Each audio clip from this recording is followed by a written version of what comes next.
Bismillahirrahmanirrahim. Assalamualaikum warahmatullahi wabarakatuh.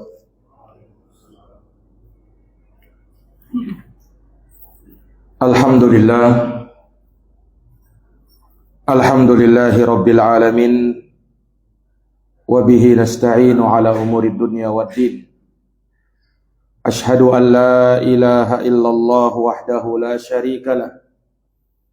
Ilahul awwalina wal akhirin.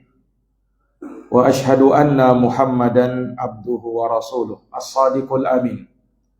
Sallallahu alaihi wa ala alihi wa sahbihi wa man tabi'ahum bi ihsanin ila yaumiddin wa sallama tasliman katsira.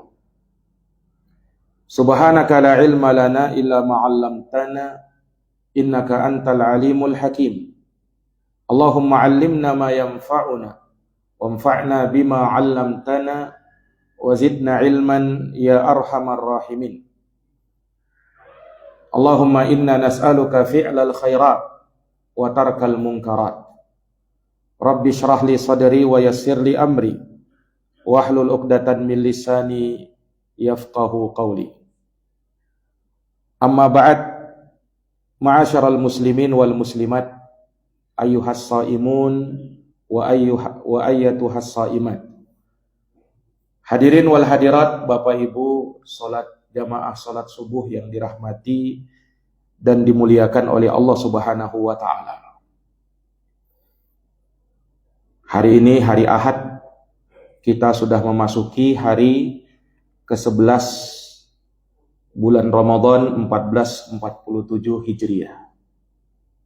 Itu artinya 10 hari Ramadan sudah kita lalui. Sekarang kita memasuki 10 hari yang kedua di bulan Ramadan. Tanpa terasa, mungkin semua yang hadir di sini ikut merasakan juga apa yang saya rasakan. Ramadan berlalu begitu cepat. Rasa-rasanya baru saja kita memasuki awal Ramadan, tapi kini sekarang sudah di sepertiga Ramadan kita lalui. Dan sepertiga itu banyak, Pak. Ats-tsulutsu wa tsulutsu katsir. Sepertiga dan sepertiga itu banyak sudah. Maka jamaah yang dirahmati dan dimuliakan oleh Allah, tentu dari awal Ramadan sampai pada hari ini, kita berpuasa di siang harinya dan tarawih di malam harinya, itu melelahkan. Iya kan? Membuat capek,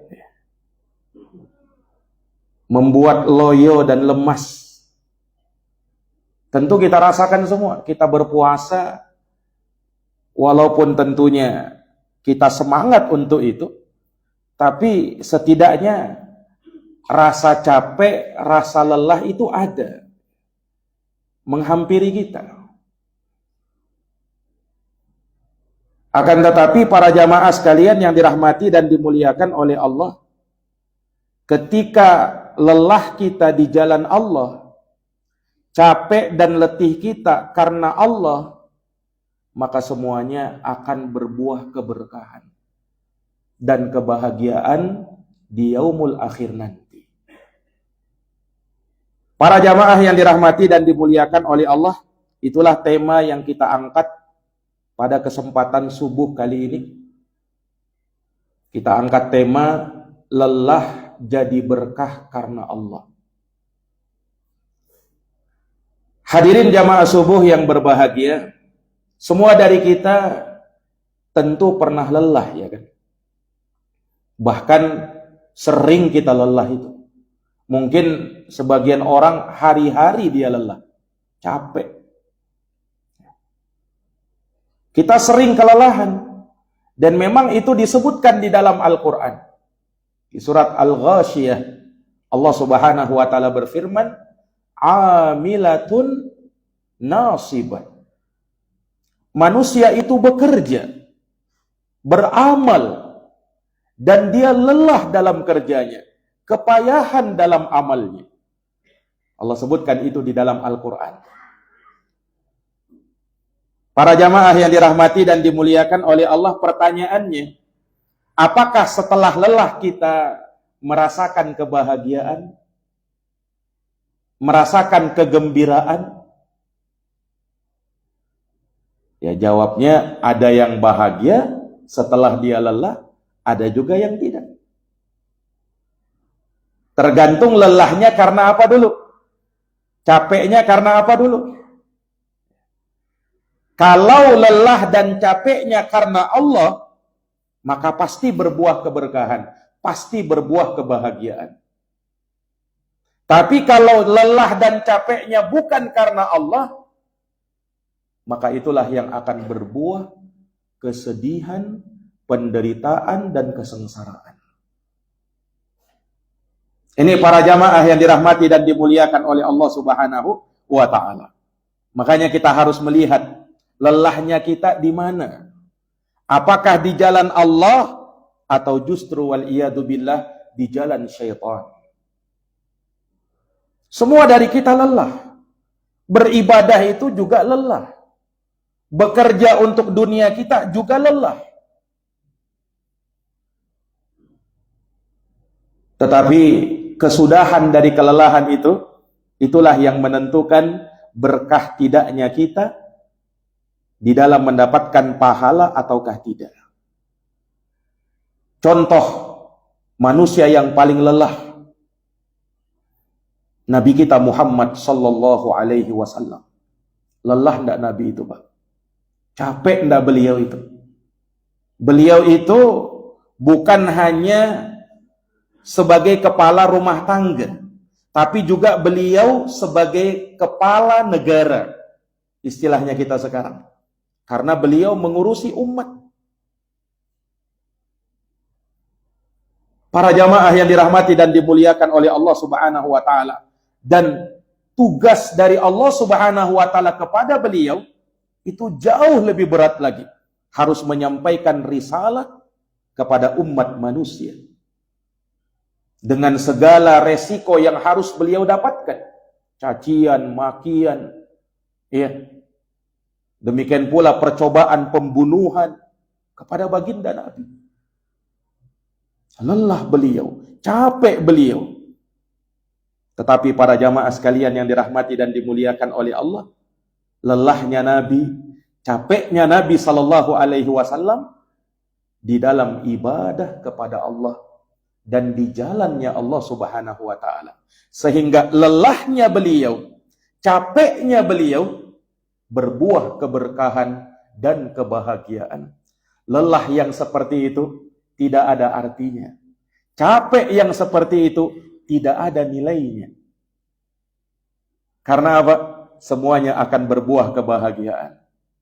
Makanya para jamaah sekalian yang dirahmati oleh Allah, kalau kita melihat bagaimana ibadahnya Nabi, itu luar biasa, Pak. Disebutkan di dalam hadits yang sahih, sahabat Hudzaifah ibnul Yaman radhiyallahu taala anhu bersaksi. Kata beliau, "Shallaitu ma'an Nabi sallallahu alaihi wasallam data lailatin." Suatu malam aku pernah sholat di belakang Nabi, dan Nabi sallallahu alaihi wasallam ketika itu membuka bacaannya dengan surat Al-Baqarah. Surat yang paling panjang itu. Hudzaifah menjadi makmum di belakang. Di sholat malam ini. Fakultu, maka aku berkata dalam hatiku, Yaqra'u indal mi'ah. Sepertinya Nabi akan berhenti, akan ruku, nanti pas membaca ayat ke-100 dari surat Al-Baqarah. Itu sudah panjang itu. Ternyata Nabi lewati ayat ke-100 surat Al-Baqarah.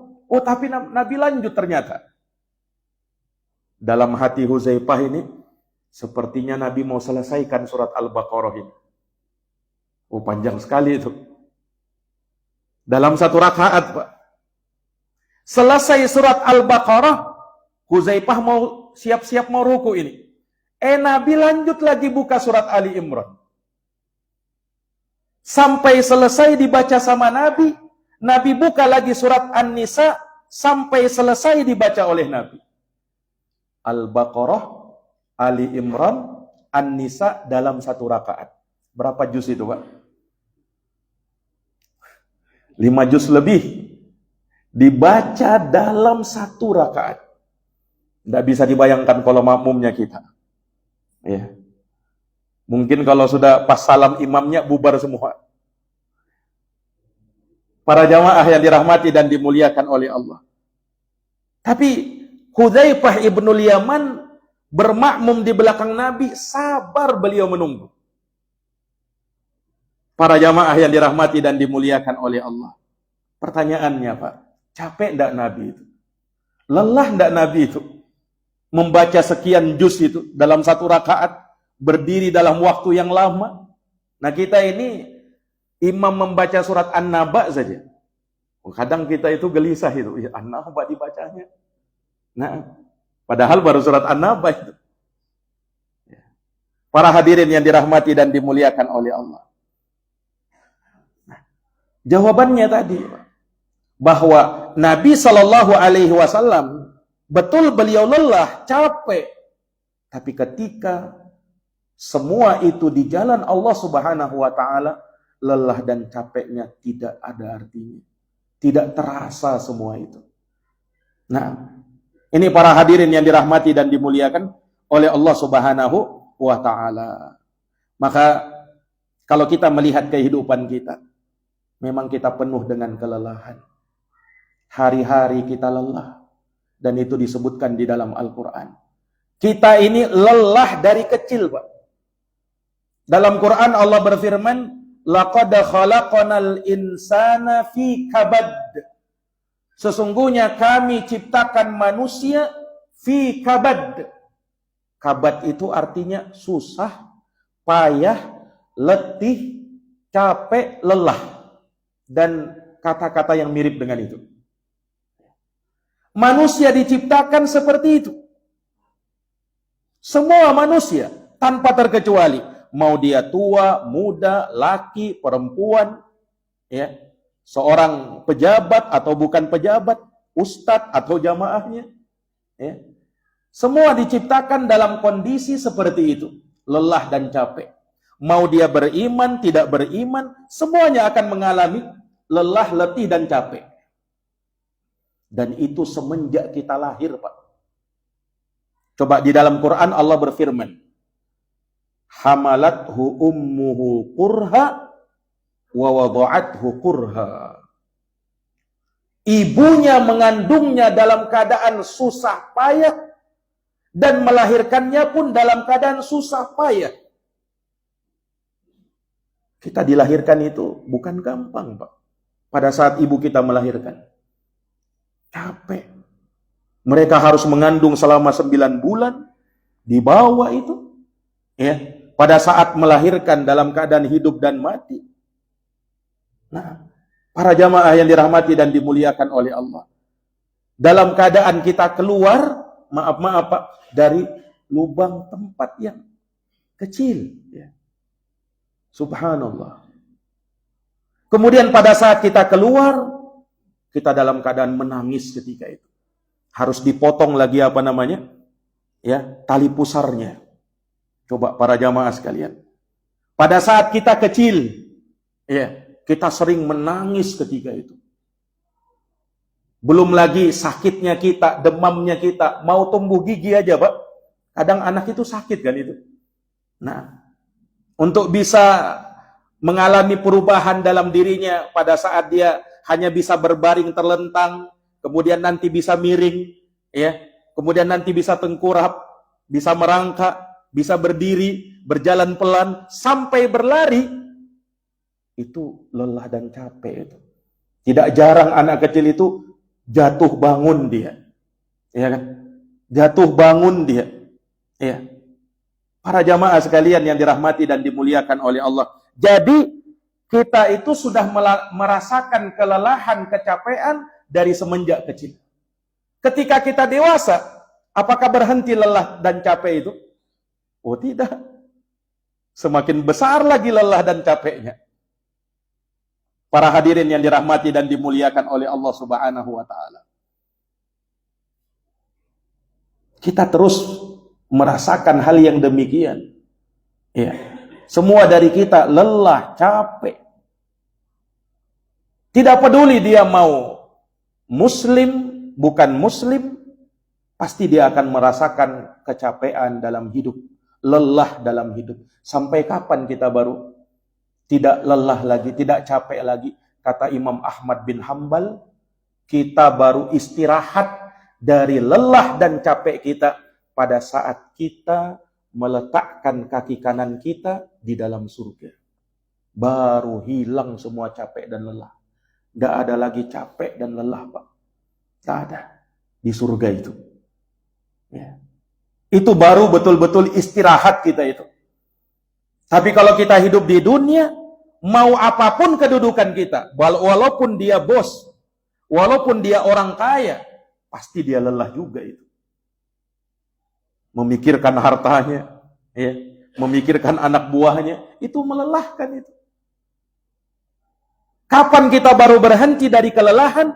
Kalau kita masuk surganya Allah Subhanahu wa taala, baru sudah selesai. Tidak ada lagi yang namanya lelah dan capek dalam surga itu. Tidak ada. Para hadirin yang dirahmati dan dimuliakan oleh Allah Subhanahu wa taala.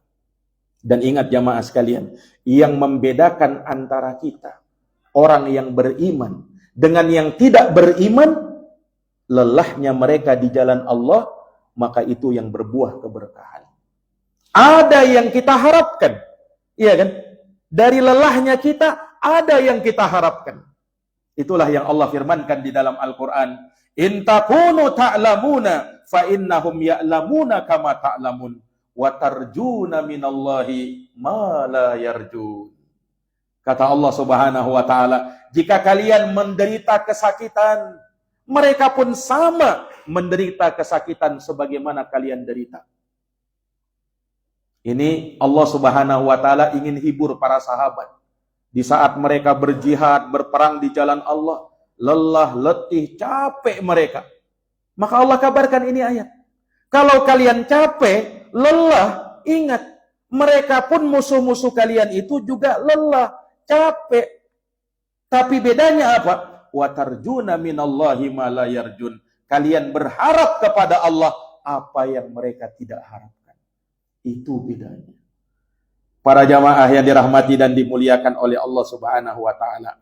Nah, untuk bisa menggapai itu semua, agar lelah kita berbuah keberkahan, maka ada beberapa perkara yang perlu kita perhatikan. Jamaah sekalian yang dirahmati oleh Allah, kita sadar Ramadan kan bulan penuh ibadah. Kita berjihad tiap hari dan tiap malam, Pak. Di siang hari kita berjihad dengan puasa, di malam hari kita berjihad dengan sholat tarawih dan qiyamul lail. Selama 1 bulan penuh ini kita berjihad. Dan itu terus terang betul-betul melelahkan juga. Membuat capek juga itu. Ya. Terasa enggak, Pak? Semangat kita sekarang mungkin beda ya dengan semangat kita di awal kali memasuki Ramadan. Terasa enggak, Pak? Beda kan? Beda itu. Para hadirin yang dirahmati dan dimuliakan oleh Allah. Kebanyakan orang mungkin di awal-awal itu semangat, Pak. Luar biasa itu. Ya. Awal-awal Ramadan itu. Pengaruhnya luar biasa memang. Tapi beda kalau sudah mau injak pertengahan-pertengahan itu. Beda semangat kita itu. Para hadirin yang dirahmati oleh Allah. Sekalipun kita paham kan, Ramadan itu sebenarnya semakin berlalu harinya, semakin utama dia. Iya, semakin mulia dia. Para hadirin yang dirahmati dan dimuliakan oleh Allah Subhanahu wa taala. Nah, ingat para jamaah sekalian, ibadah itu betul melelahkan. Ibadah itu betul memang meletihkan. Tetapi manakala kita punya prinsip dalam beribadah, di dalam melakukan amalan, di dalam melakukan sesuatu supaya lelah, letih dan capeknya kita terbayarkan, maka perhatikan beberapa perkara. Yang pertama, Pak, capek dan lelahnya kita harus dalam kebaikan. Yang kedua, capek dan lelahnya kita harus ikhlas karena Allah. Dan yang ketiga, capek dan lelahnya kita harus sesuai dengan bimbingan Rasulullah Muhammad sallallahu alaihi wasallam. Ini 3 perkara. Jadi yang pertama, lelah dan letihnya kita harus dalam kebaikan. Karena ada juga orang yang lelah, letih, capek, tapi habis bermaksiat, Pak. Coba lihat maling itu, Pak. Maling itu, capek enggak maling itu? Di saat kita lagi tidur, dia enggak, jam kerjanya itu. Iya kan? Para hadirin yang dirahmati dan dimuliakan oleh Allah. Belum lagi kalau ketahuan, dia akan lari sekencang-kencangnya. Iya kan? Maling itu. Ya. Supaya enggak kedapatan. Itu pun kalau selamat dia. Tapi kalau enggak selamat, ketangkap, apa jadinya dia, Pak? Bisa dihakimi masa itu kan. Babak belur dia.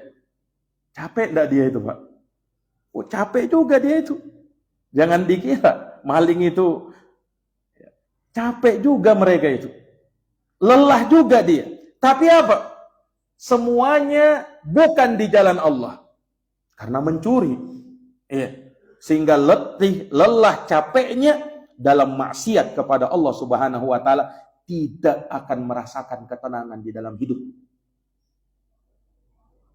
Orang yang dia beribadah di masjid, sholat tarawih misalnya, dilanjutkan lagi sholat malam, itu capek juga itu kan, lelah juga itu, letih juga itu, para hadirin yang dirahmati oleh Allah. Tapi semuanya terbayarkan. Kenapa? Senang dia, bahagia dia setelah itu. Karena dia harapkan semua capeknya tadi, semua lelahnya tadi bisa berpahala dan di jalannya Allah Subhanahu wa taala. Itu tidak terasa, Pak. Tidak ada terasa itu. Nah, orang kalau sudah memang tahu itu, kesenangan dia itu memang, itu tidak akan terasa. Ibarat orang yang memang hobinya begitu, Pak. Orang yang sering mengadakan hiking, istilahnya itu mendaki gunung, itu kan capek itu kan. Lelah juga itu. Belum lagi dinginnya itu.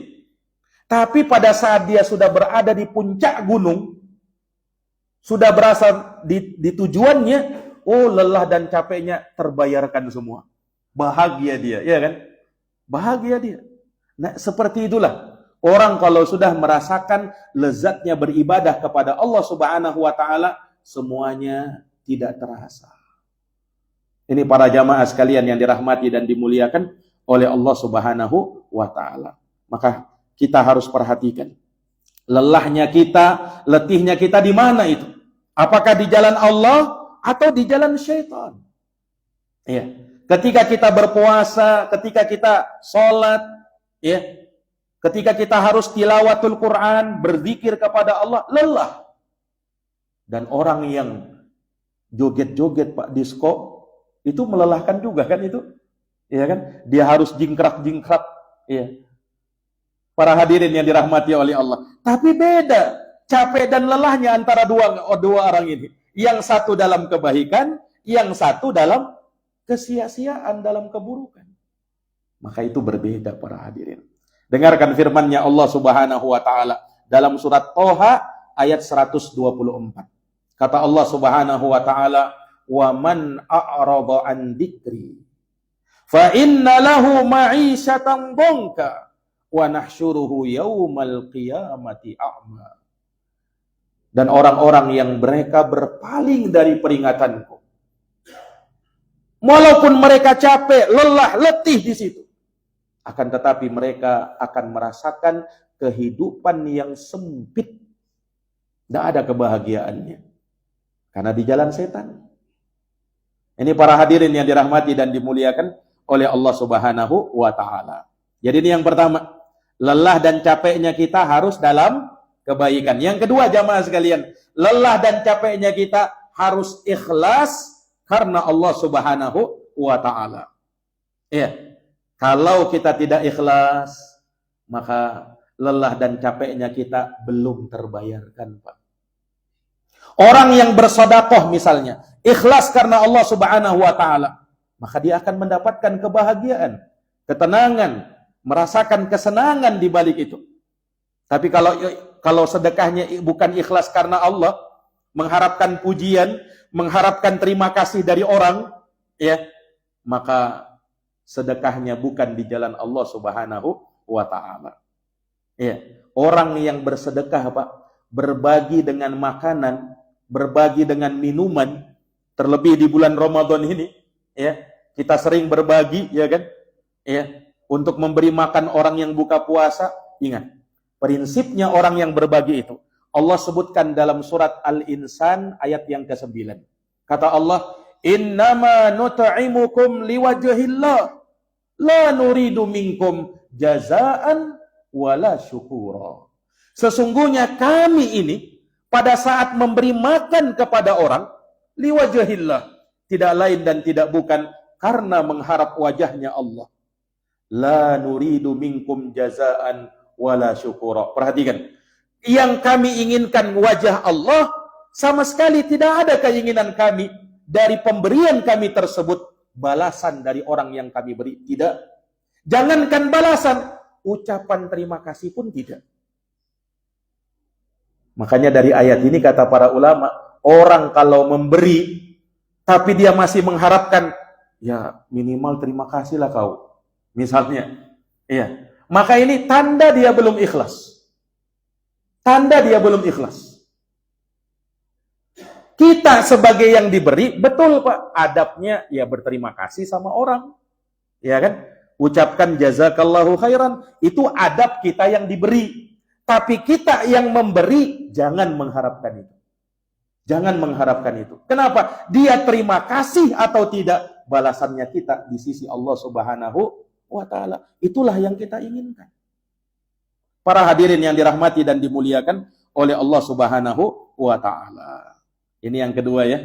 Kemudian yang terakhir, para hadirin yang dirahmati dan dimuliakan oleh Allah, agar lelahnya kita, letihnya kita, capeknya kita berbuah keberkahan, maka hendaknya jamaah sekalian, ya, hendaknya jamaah sekalian, segala yang kita lakukan dari amal kebaikan hendaknya sesuai dengan bimbingan Rasulullah Sallallahu Alaihi Wasallam. Satu contoh, Pak, pada saat kita berzikir kepada Allah, Ramadan adalah bulan untuk kita memperbanyak zikir dan doa. Karena di bulan Ramadan ini zikir dan doa kita mustajab sampai kepada Allah Subhanahu wa taala. Orang yang berzikir, buah dari zikir itu Allah sebutkan dalam surat Ar-Ra'd ayat 28. Allah berfirman, "Ala bidzikrillahi tatma'innul qulub." Ketahuilah dengan berzikir kepada Allah, hati akan menjadi tenang. Maka zikir akan mewariskan tuma'ninatun fil qalbi, akan mewariskan ketenangan di dalam hati. Mungkin ada yang bilang, Pak, Ustadz, saya sudah berzikir, tapi kok belum merasakan ketenangan. Kenapa Ustadz? Ya kita jawab, ayatnya tidak mungkin salah, Pak. Ya kan? Ayatnya sudah benar. Ala bidzikrillahi tatma'innul qulub. Ketahuilah dengan berzikir kepada Allah, hati menjadi tenang. Lah terus yang salahnya apa? Barangkali kitanya yang masih salah dalam berzikir. Iya.